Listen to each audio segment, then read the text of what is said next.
Bollywood silver screen presenting science. ये कहानी है ग्रैम हैस और उसके परिवार की।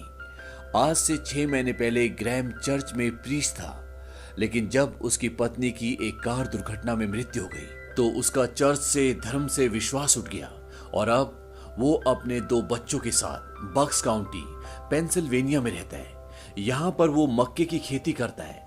उसके दोनों बच्चे अभी छोटे हैं, उसका बड़ा लड़का और छोटी लड़की। यहाँ पर उसके साथ उसका भाई भी रहता है जिसका नाम मेरिल है। दरअसल ये एक बेसबॉल प्लेयर है, लेकिन जब उसके भाई की पत्नी की मृत्यु हुई तो उसके बाद से वो इन्हीं के साथ रहने के लिए यहाँ पर आ गया। अब एक सुबह ये दिखाते हैं कि जब ग्रैम ब्रश कर रहा होता है तभी उसके बच्चों की चिल्लाने की आवाज आती है और ग्रैम और उसका छोटा भाई दोनों उस तरफ जाते हैं जहां से आवाज आ रही होती है और आवाज मक्के के खेतों से आ रही होती है।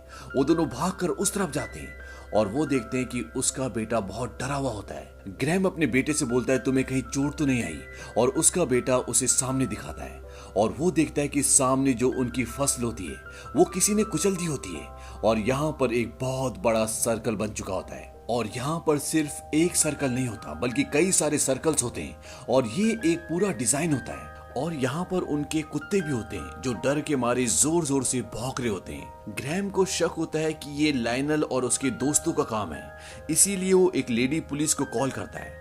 ये लेडी पुलिस उसे पहले से जानती है और ग्रैम उससे पूछता है अगर ये लायनल और उसके दोस्तों का काम है तो मुझे एक सेटिस्फेक्शन रहेगा, क्योंकि ये सब कुछ देखकर मेरे बच्चे बहुत डर गए थे। लेडी पुलिस जिसका नाम कैरोलिन है वो ग्रैम को बोलती है कि कल रात को वो लोग जिन पर तुम्हें शक है वो मूवी देखने के लिए गए थे। अब इंस्पेक्टर कैरोलिन उसके खेतों का जायजा लेने के लिए वहां पर आती है और वो देखती है कि जिस तरह से उसकी फसलों को कुचला गया था वो किसी इंसान के बस की बात तो नहीं है। वो उसे बताती है कि आसपास इस तरह की कोई भी घटना नहीं हुई। कल हम थियो हेनरी के खेतों पर गए थे, अगर ऐसा कुछ होता तो वो हमें जरूर बताता। ग्रैम पूछता है कि तुम उसके खेतों पर क्यों गए थे, कोई खास बात? कैरोलिन उसे बताती है कि आसपास के जानवर बहुत डरे हुए हैं, सहमे हुए हैं, उन्हें किसी खतरे का अंदेशा हो रहा है और इसीलिए हम लोग वहां पर गए थे। दरअसल ग्रैम का जो डॉग होता है वो भी कुछ इसी तरह से डरा हुआ होता है। इसके बाद कैरोलाइन और ग्रैम उस जगह जाते हैं जहां पर ग्रैम के बच्चे होते हैं और वहां पर ग्रैम देखता है कि उसके बेटे ने, जो भी बहुत छोटा है, उसने अपने डॉग को मार दिया होता है। दरअसल उसने उन पर हमला किया होता है, इसीलिए अपनी रक्षा करने के लिए उसे अपने डॉग को, जिसे वो बहुत प्यार करता है, उसे मारना पड़ता है। ग्रैम बोलता है कि कोई बात नहीं। अब रात को जब वो सो रहा होता है तभी उसकी छोटी बेटी उसके पास आती है। वो कहती है कि मैं एक गिलास पानी पी लूं। ग्रैम बोलता है कि तुम्हारे बेड के पास है। वो कहती है कि वो अच्छा नहीं है और वो उसे ये भी बताती है कि बाहर एक राक्षस खड़ा है। ग्रैम की बेटी अभी बहुत छोटी होती है, इसीलिए उसे लगता है कि वो डर के कारण ऐसा बोल रही है। और पानी पीने के बाद वो अपनी बेटी को उसके रूम में छोड़ने के लिए जाता है और तभी उसे सामने एक साया दिखता है जो छत के ऊपर होता है और वो अपने भाई के पास जाता है, उसे उठाता है और कहता है कि लियोनेल पिचर्ड और उसके दोस्त यहाँ पर आए हुए हैं और हमें उन्हें सबक सिखाना होगा। और इसके बाद ये दोनों के दोनों घर के चारों तरफ भागना शुरू करते हैं, लेकिन उन्हें वो कहीं भी नहीं मिलते और तभी इन्हें लगता है कि इनके ऊपर जो छत है वहां पर कोई है और छत बहुत ऊंची होती है। माइरल अपने भाई को बोलता है कि आपको यकीन है कि ये लायनल पिचर्ड ही है, और इससे पहले कि वो उसकी बात का जवाब दे पाता इन्हें किसी के कदमों की आवाज आती है जो इनके खेत की तरफ भाग गया होता है और वहां पर जो झूला होता है वो हिल रहा था, यानी कि चंद पल पहले वो उस झूले पर बैठा हुआ था जिसे इन्होंने नहीं देखा। अगली सुबह ये पुलिस को बुलाते हैं और कैरोलाइन वहां पर आती है, लेकिन ये उसे उसके हुलिये के बारे में कुछ भी नहीं बता पाते क्योंकि ये दूर से उसकी आकृति के अलावा कुछ भी नहीं देख पाते। हालांकि ये दोनों उसके पीछे भाग रहे थे, लेकिन वो इतनी तेजी से भाग रहा था कि उसे पकड़ना तो दूर, ये उसके नजदीक तक भी नहीं पहुंच पाए। तभी वहां पर टीवी पर एक न्यूज आती है जिसमें खेतों पर वैसे सर्कल्स होते हैं जो इनके खेतों पर बने थे और उस न्यूज में ये बताया जाता है कि एलियंस के द्वारा बनाए गए ये क्रॉप सर्कल्स 70 के दशक में देखे गए थे और 80 के दशक की शुरुआत में इन्हें एक मजाक समझकर भुला दिया गया, लेकिन अब एक बार फिर से ये क्रॉप सर्कल्स दिखाई दे रहे हैं। या तो ये आज तक का सबसे बड़ा मजाक है या फिर ये सच में एलियंस ने किया है। कैरोलाइन उसे बताती है कि मैंने तुम्हारे खेत के सर्कल देखे थे, इस तरह के सर्कल पहले भी बनाए गए हैं और इन्हें रस्सियों से और तख्तियों से बनाया जा सकता है, लेकिन जिस तरह से इतने सारे सर्कल्स मिल रहे हैं, इतने सारे लोग इस काम में कैसे शामिल हो सकते हैं? कैरोलाइन इसके बाद वहां से जाने लगती है और वो बोलती है कि मैं इसके बारे में तुम्हें बाद में जानकारी दूंगी, और वो वहां से चली जाती है। न्यूज में ये भी बताया जाता है कि इंडिया में पिछले 72 घंटों में ऐसे 18 क्रॉप सर्कल्स मिले हैं। यहाँ पर टीवी पर, रेडियो पर, आम जनता के बीच में हर जगह क्रॉप सर्कल्स की और एलियंस की बातें चल रही होती है और बहुत सारी अफवाहें भी उड़ रही होती है। कोई कहता है कि दुश्मन है, कोई कहता है हम पे नजर रखी जा रही है, और कोई कहता है कि दुनिया खत्म होने वाली है। और इसीलिए ग्रैहम अपने बच्चों का, अपने परिवार का मूड चेंज करने के लिए उन्हें शहर ले जाता है। और जब शहर से वो घर वापस आते हैं तो ग्रैहम का जो बेटा होता है उसके पास एक बेबी मॉनिटर होता है जो उसकी छोटी बहन बो का होता है। वो कहता है कि मैं इसे अपना वॉकी टॉकी बनाऊंगा, और तभी उसमें लाइट ब्लिंक होना शुरू हो जाती है। ग्रैहम का बेटा मॉर्गन बोलता है कि हमें अच्छे से सिग्नल नहीं मिल रहे, इसीलिए हमें आवाज साफ सुनाई नहीं दे रही, और वो गाड़ी के ऊपर चढ़ जाता है और वो बताता है कि कोई दो आपस में बात कर रहे हैं लेकिन वो हमारी भाषा नहीं बोल रहे, और इसके बाद उनकी आवाज आना बंद हो जाती है। लेकिन अभी भी ग्रैहम को उसके भाई को यकीन नहीं होता कि ऐसा कुछ है। और उसी रात को ग्रैहम जब अपने डॉग को खाना देने के लिए जाता है तो उनका डॉग खेत की तरफ देखते हुए बहुत ज्यादा भौंक रहा होता है, और ग्रैहम उस तरफ जाता है और तभी उसे एक एलियन का पैर दिखता है और वो डर जाता है और भागता हुआ अपने घर के अंदर आता है। और घर पर जब वो अपने परिवार के साथ टीवी पर न्यूज देखता है तो न्यूज में ये दिखाते हैं कि उनके शहर के ऊपर काफी सारे फ्लाइंग ऑब्जेक्ट्स हैं, और सरकार ने इस बात की पुष्टि की है कि ये विमान उनके नहीं हैं और इन्हें रडार में भी नहीं देखा जा सकता। अगली सुबह मेरिल टीवी को अपने रूम में ले जाता है क्योंकि वो नहीं चाहता कि बच्चे इस न्यूज को और भी देखें, क्योंकि वो पहले से बहुत डरे होते हैं। और अब न्यूज में ये दिखाया जाता है कि कल रात को जहां पर लाइट्स थी अब वहां पर कुछ भी नहीं है, और वहां पर एक पंछी उड़ता हुआ गया था, और जहां पर वो स्पेसशिप थे ठीक वहां पर जाकर वो मरकर नीचे गिर गया। ऐसा लगता था कि वो किसी अदृश्य दीवार से टकरा कर नीचे गिर गया हो। वो अपने भाई को बोलता है कि वहां पर अभी भी वो सारे के सारे स्पेसशिप्स हैं जिन्हें हम नहीं देख सकते, और खेतों पर जो ये बड़े बड़े निशान बनाते हैं हो सकता है कि ये वो संदेश हो जो ये बाकी एलियंस को देते हो, और ये हम पर शायद हमला करने वाले हैं। वहीं अब ग्रैहम को उस लड़के का कॉल आता है जिसकी वजह से उसकी पत्नी का एक्सीडेंट हुआ था। ग्रैहम वहां पर जाता है, वो अपनी गाड़ी में बैठा होता है। दरअसल वो ये जगह छोड़कर अब जा रहा है। वो ग्रैहम से माफी मांगता है। वो बोलता है कि मेरी वजह से आपकी ईश्वर के ऊपर से आस्था पूरी तरह से हट गई, लेकिन सिर्फ वो एक एक्सीडेंट था। पर फिर भी उसके दिल में एक पश्चाताप होता है, इसीलिए वो ग्रैहम से माफी मांगता है। और अब ग्रैहम को वो ये भी बताता है कि शायद दुनिया खत्म होने वाली है। ग्रैहम उससे पूछता है कि तुम कहाँ जा रहे हो? वो बताता है कि नदी किनारे, क्योंकि जितने भी खेतों पर निशान दिखे हैं वो सब के सब पानी से, नदी से दूर हैं। शायद उन्हें पानी पसंद नहीं है। ग्रैहम उससे पूछता है क्या तुमने कुछ देखा है? वो कहता है कि फादर मैं आपका गुनहगार हूं, मैं आपसे झूठ नहीं बोलूंगा, आप मेरा किचन मत खोलना। उनमें से एक को मैंने वहां पर बंद कर रखा है। और इसके बाद वो वहां से चला जाता है। और अब ग्रैहम अंदर जाता है और वो देखता है कि किचन का दरवाजा पूरी तरह से बंद होता है और अंदर कोई होता है। ग्रैहम को लगता है कि अंदर कोई है जो ये सब रूमर फैलाता है, ये कोई गैंग है जो फेमस होना चाहता है। और वो बोलता है कि मैं पुलिस वाला हूं, पुलिस मेरे साथ है, चुपचाप बाहर आ जाओ, बताओ तुम कौन हो। लेकिन अंदर से कोई भी आवाज नहीं आती। इसके बाद ग्रैहम एक चाकू उठाता है। दरअसल चाकू को वो दरवाजे के नीचे से डालकर उस चाकू की स्टील में उस आदमी की परछाई देखना चाहता है जो अंदर है। और तभी वहां से एक भयानक सा हाथ बाहर आता है जिससे ग्रैहम डर जाता है और वो उस हाथ की उंगलियां काट देता है। और उंगलियां कटने के बाद वो जोर से चिल्लाता है और वो चीख इतनी तेज होती है कि उसकी गूंज से आसपास जितने भी पक्षी होते हैं सब के सब उड़ जाते हैं। और ग्रैहम समझ जाता है कि जो भी उस लड़के ने बताया था वो सब कुछ सच है। और वो वापस अपने परिवार के पास अपने घर आ जाता है और वो सबको बताता है कि मैंने उस चीज को देखा है, वो मुझे मारना चाहती थी। और वो ये भी कहता है या तो हमें नदी के किनारे चले जाना चाहिए या हमें घर पर रहना चाहिए और इसके लिए हम वोट करेंगे। वो कहता है कि जो नदी किनारे जाना चाहते हैं वो हाथ खड़ा कर ले।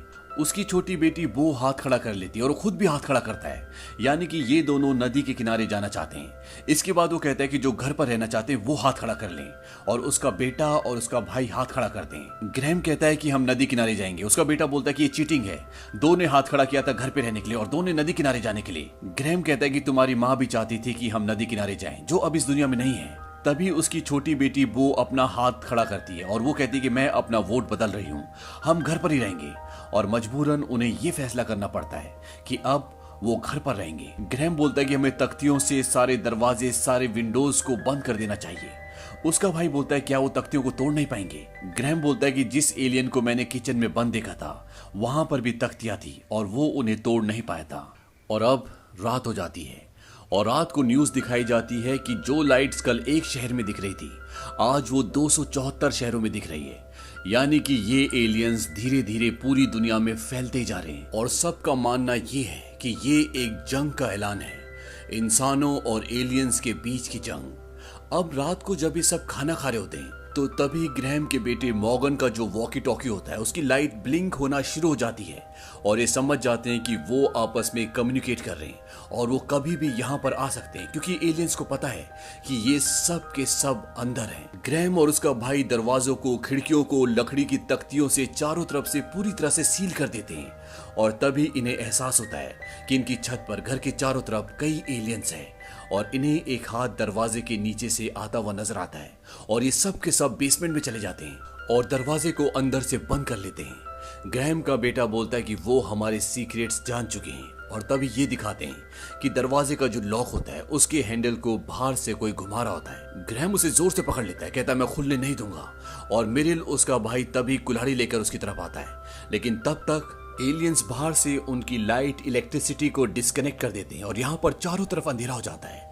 लेकिन इनके पास यहाँ पर टॉर्च होती है, ये टॉर्च जलाते हैं और ग्रैम और उसका भाई दरवाजे को जोर से पकड़ लेते हैं ताकि वो अंदर ना आए क्योंकि बाहर एक नहीं कई सारे एलियंस हैं और ये ऑब्जर्व करते हैं कि वो अब अंदर आने की कोशिश नहीं कर रहे बल्कि बाहर आवाज कर रहे हैं और ये समझ जाते हैं कि ये उनका ध्यान भटका रहे हैं ताकि उनका ध्यान उस तरफ रहे। ग्रैम बोलता है लेकिन आखिर ये ऐसा कर क्यों रहे हैं?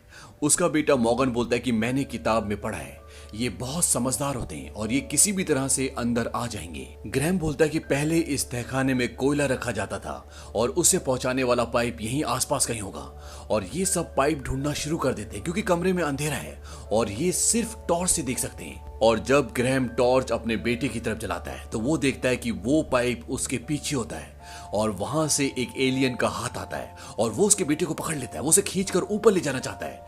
लेकिन ग्रैम और उसका भाई भागते हुए जाते हैं और वो मॉर्गन को पकड़ लेते हैं और खींच लेते हैं और इसके बाद वो उस जगह को जहां से वो हाथ आया था वो कट्टों से पूरी तरह से ढक देते हैं। लेकिन अब मॉर्गन पूरी तरह से डर चुका है, वो एस्थमेटिक होता है और उसे एस्थमा का अटैक आ जाता है और उसकी दवाई ऊपर ही रह चुकी है और किसी भी कीमत पर इन्हें उसकी दवा लेकर आनी पड़ेगी। लेकिन ग्रैम अपने बेटे को अपनी बातों से हिम्मत देता है। वो ईश्वर को कहता है कि मैं तुमसे नफरत करता हूँ, तुम सिर्फ एक पत्थर हो, तुम पहले भी मेरे साथ ऐसा कर चुके हो और अब दोबारा मेरे साथ ऐसा मत करना। ग्रैम जो बातें अपने बेटे को बोलता है उससे उसका बेटा ठीक हो जाता है। तभी ग्रैम का भाई बोलता है कि हमें टॉर्च बंद कर देनी चाहिए क्योंकि इसकी बैटरी खत्म हो जाएगी और वो टॉर्च को बंद कर देते हैं और इसके बाद इन सब को नींद आ जाती है और जब इनकी आंखें खुलती है तो ग्रैम अपने भाई से बोलता है कि हम कब से सो रहे हैं। वो कहता है कि 12-13 घंटों से, शायद उनकी जहरीली गैस का असर है। दरअसल एलियंस ने इनके कमरे में जहरीली गैस छोड़ी होती है जिसकी वजह से ये सब सो चुके होते हैं। और अब रेडियो पे ये खबर आती है कि ये एलियंस धरती पे कब्जा करने के लिए नहीं बल्कि हमें खाने के लिए आए थे। उन्होंने पूरे एक परिवार को अपने कब्जे में ले लिया और अपनी जहरीली गैस से कई लोगों को मार चुके हैं। लेकिन अब शुक्र है कि ये सब यहाँ से जा रहे हैं। ग्रैम अपने भाई से बोलता है क्या वाकई वो जा रहे हैं? वो कहता है हाँ, रेडियो पे ऐसे ही बताया कि वो सब के सब यहाँ से भाग चुके हैं लेकिन कुछ घायल एलियंस अभी भी इस धरती पर हैं। वो उसे ये भी बताता है कि हर किसी की कोई ना कोई कमजोरी होती है, शायद लोगों को उनकी कोई कमजोरी पता चल गई हो। लेकिन कल रात को जो मैंने आपकी आंखों में हार और डर देखा मैं वो दोबारा नहीं देखना चाहता क्योंकि मैं आपकी तरह बनना चाहता हूँ। और इसके बाद ये सब के सब ऊपर आ जाते हैं क्योंकि इन्हें मॉर्गन को इंजेक्शन देना होगा। और जब ये ऊपर आते हैं तो टीवी में ये दिखाते हैं कि सब के सब खुशियां मना रहे हैं क्योंकि एलियंस यहाँ से जा चुके हैं। ग्रैम अपने बेटे मॉर्गन को बोलता है तुम टीवी देखना चाहते हो? वो कहता है हाँ। टीवी उसके भाई के रूम में होता है क्योंकि वो अपने रूम में ले गया था और ग्रैम टीवी को अपने भाई के रूम से बाहर हॉल में लाता है जहां पर उसका बेटा है और तभी वो बंद टीवी की स्क्रीन पर एक परछाई देखता है और ये परछाई एलियन की होती है। और जब वो अपने बेटे की तरफ देखता है तो उस एलियन ने उसके बेटे को अपने हाथों में उठाया होता है। तभी उसका भाई मेरिल भी वहां पर आ जाता है और वो उसे शांत खड़ा होने के लिए कहता है। और ग्रैम को वो पल याद आता है जब उसकी पत्नी एक्सीडेंट के बाद मर रही होती है और मरने से पहले उसने ये कहा था कि मेरे बेटे मॉर्गन को कहना वो खेले क्योंकि बचपन खेलने के लिए होता है और मेरी बेटी बो को कहना कि भाई का कहना माने और मेरिल को कहना कि चारों तरफ ध्यान से देखे और बैट को बहुत जोर से घुमाए। और उसे वो पल भी याद आता है जब उसने अपने भाई को कहा था कि तुम इस बात को मानते हो कि इस दुनिया में कुछ चीजें ऐसी होती हैं जो इत्तेफाक नहीं होती। और इसके बाद वो कमरे में चारों तरफ देखना शुरू करता है और जहां पर उसका भाई मेरिल खड़ा होता है वहीं पर उसका बेसबॉल का बैट होता है।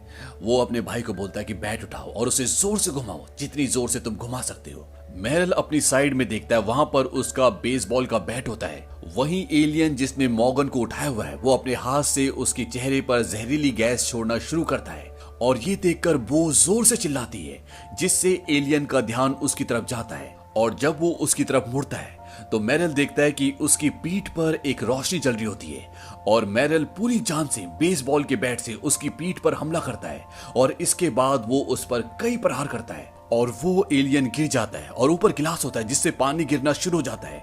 और जब पानी एलियन के ऊपर गिरता है तो उसकी स्किन जलना शुरू हो जाती है। यानी कि उस लड़के ने जिसने ग्रैहम की पत्नी का एक्सीडेंट किया था उसने ग्रैहम को बताया था कि शायद ये एलियंस पानी से डरते हैं। वो बात सच होती है और मेरिल कई बार उससे बेसबॉल के बैट से प्रहार करता है और ऊपर कुछ गिलास होते हैं जो गिर जाते हैं और वो सारा का सारा पानी उस एलियन के ऊपर गिर जाता है और इस तरह से उस एलियन का खात्मा हो जाता है। यहाँ पर ग्रैहम अपने बेटे को बाहर लेकर आता है तो वो कहता है कि ये इत्तेफाक नहीं हो सकता, इसीलिए तुम्हें अस्थमा का अटैक हुआ था। दरअसल जब उस एलियन ने मॉर्गन के ऊपर जहरीली गैस डाली थी उस वक्त उसे अस्थमा का अटैक आया होता है और जब अस्थमा का अटैक आता है तो उस वक्त लंग्स बंद हो जाते हैं और लंग्स बंद होने की वजह से उसके शरीर के अंदर जहरीली गैस नहीं जाती और उसकी जान बच जाती है। मॉर्गन अपने पिता से बोलता है, क्या किसी ने मेरी जान बचाई? वो कहते हैं, हाँ किसी ने तुम्हारी जान बचाई।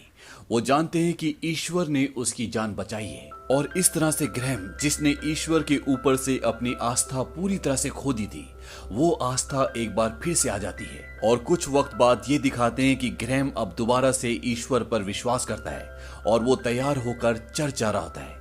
और इसी के साथ ये फिल्म, ये कहानी यहीं पर खत्म हो जाती है। इस फिल्म में क्रॉप सर्कल्स के बारे में दिखाया गया है। दरअसल ये सच है, आज भी दुनिया में कई जगह ऐसे क्रॉप सर्कल्स पाए जाते हैं जो शायद इंसान कभी भी ना बना सके। और ये बड़े बड़े खेतों में इतने बड़े सर्कल्स होते हैं, इतने बड़े और इतने कॉम्प्लिकेटेड डिजाइन होते हैं जो इंसान बना ही नहीं सकता। कुछ लोगों का मानना ये है कि ये एलियंस का काम है और कुछ लोग ये मानते हैं कि ये इंसानों द्वारा बनाए गए हैं। ये फिल्म सन 2002 में रिलीज हुई थी। इसकी IMDb रेटिंग है 6.7। इस फिल्म का पूरा बजट था $72 मिलियन और बॉक्स ऑफिस पर इस फिल्म ने कमाई की थी $409 मिलियन की। उम्मीद करते हैं कि ये कहानी आपको पसंद आई होगी।